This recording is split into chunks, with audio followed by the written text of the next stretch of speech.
Who was the best player you played with? Best player played with is this.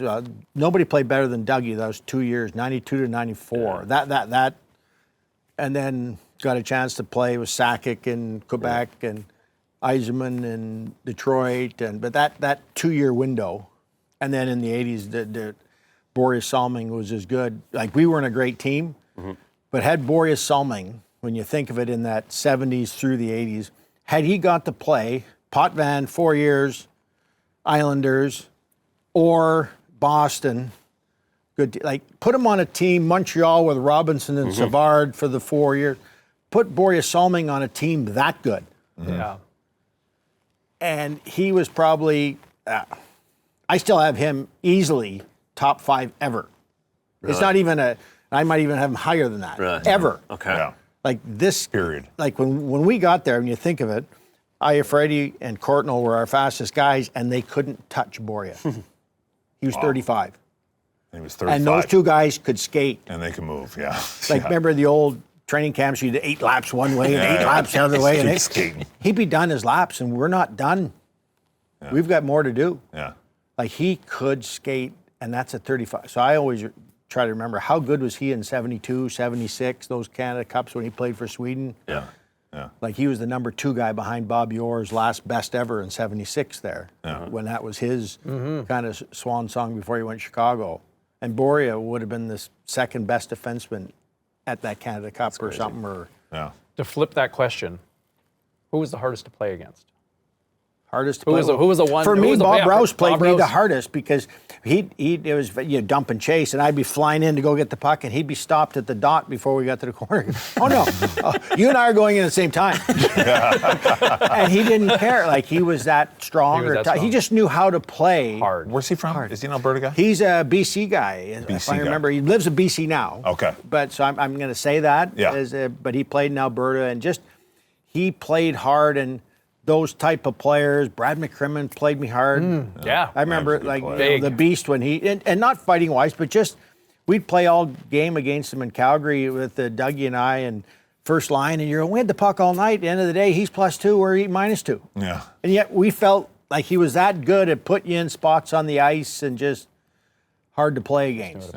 And when I played in Detroit, as far as not a non-hitting guy, I don't know if there's anybody any better than a Lidstrom. As far as he just come in practice, he just come take the puck off you. And you can't, you didn't hit me or nothing. You just come and took it. You didn't touch it, and the no, puck's he didn't. gone. No, it's gone. Or you knock it out of the air, or something, and you didn't even go near him. Yeah. And all of a sudden, he's got it, and he's going the other direction. Game was easy for that guy. Yeah, like he was. The Like, guys made it that are look that easy. good. Oh. Because I say that in Toronto about Willie when he gets flack for not trying. I said, no, he skates so good. It looks like he doesn't try. Looks like, yeah. Matt kind of took that knock for a while too, right? Like, sometimes because he was so big, it looked almost effortless. But he didn't skate like Willie. Yeah. Like, Mats was just a big power guy. Like, he was skilled. Like, Mats's best 2 years stats-wise ever, I think. You have to check it. But he played wing for Sakic and wing for Dougie his first year. Oh, Think if he'd have played wing his whole time. Oh my God. Yeah. Now he didn't have to battle in his own end down low. Play 200 feet. Now you're like Wayne. That was Curry going down though. Wayne didn't go back down in his own end. No. Somebody else can take But care of imagine that. if Mats. Now they want to be the center to be the big horse, but imagine if he just played wing and you had a Gilmore or a Sakic as your centerman, and you're that big, 6'5", 235. Yeah. Like, if he got a half step on you, you weren't stopping Mats. No. Like, he was. He was strong and good. Last one here, but you look, obviously you were defined as a Toronto Maple Leaf, a few other stops along the way, but when there's a picture of you in another jersey, what's the one jersey that looks weird when we look at a picture of Wendel Clark? Islanders, Captain Highliner. I was going to say that too. It doesn't even have to be the jersey. That was the first year of that Captain Highliner. Were you I just thinking, saw a what the picture. hell is going on here?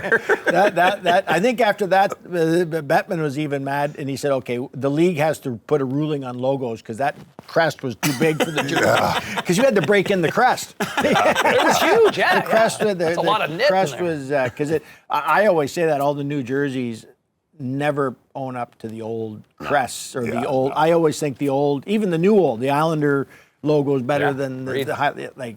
Yes. I just saw a picture of you. Like I think yesterday it popped up on my feed in the Islanders. I'm like, that looks weird. That looks weird. that was out of all the jerseys. Yeah. Yeah. And Tampa was new.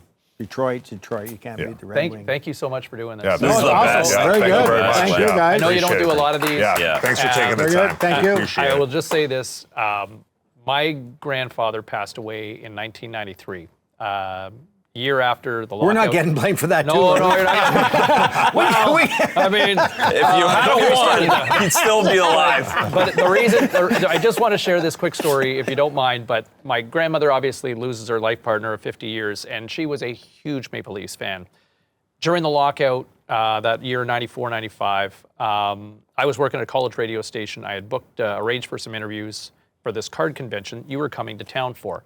I had done an interview with you. You were, the lockout's going on. I brought my grandmother with me because she was hoping to get a Wendel Clark autograph.